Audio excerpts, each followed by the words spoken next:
என்னது 115 வருட ஜீவ சமாதி நம்ம குடியாத்தம் பகுதியில் இருக்கா? ஆமாங்க.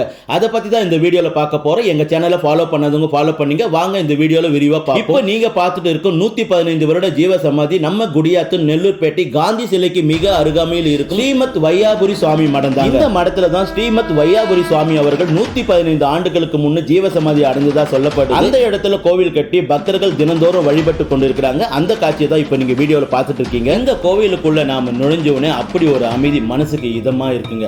அதனை தொடர்ந்து விநாயகர் சிலை இருக்கு, முருகர் சிலை இருக்கு. இப்ப நீங்க வீடியோல பார்த்துட்டு இருக்கிற மூலவரான சிவன் சிலையை பார்த்துட்டு இருக்கீங்க. ஏராளமான பக்தர்கள் இந்த கோவிலுக்கு தினந்தோறும் வந்து தரிசனம் பண்ணிட்டு போறாங்க. அந்த காட்சியை நம்மளால பார்க்க முடியும். இந்த இடத்துல தான் ஸ்ரீமத் வையாபுரி சுவாமி அவர்கள் 115 ஆண்டுகளுக்கு முன் ஜீவ சமாதி அடைந்ததா சொல்லப்படுது. இந்த வையாபுரி சுவாமி மடத்தை பத்தி ஏராளமான விஷயங்கள் சொல்லிக்கிட்டே போலாம். அவ்வளவு விஷயங்கள் இருக்கு. அடுத்ததான் நம்ம கார்மேக சுவாமிகள் சிலையை பார்க்கிறோம், கோயிலோட கோபுரத்தை பார்க்கிறோம்.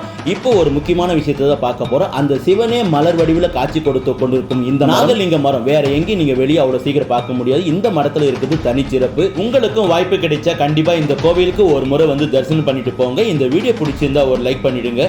அப்படியே இப்படி ஒரு ஜீவ சமாதி இருக்கிற இந்த விஷயத்தை உங்க ஃப்ரெண்ட்ஸ் அண்ட் ஃபேமிலிக்கு உடனே ஷேர் பண்ணிடுங்க. நாங்க அடுத்த வீடியோல உங்களை சந்திக்கிறோம். நன்றி.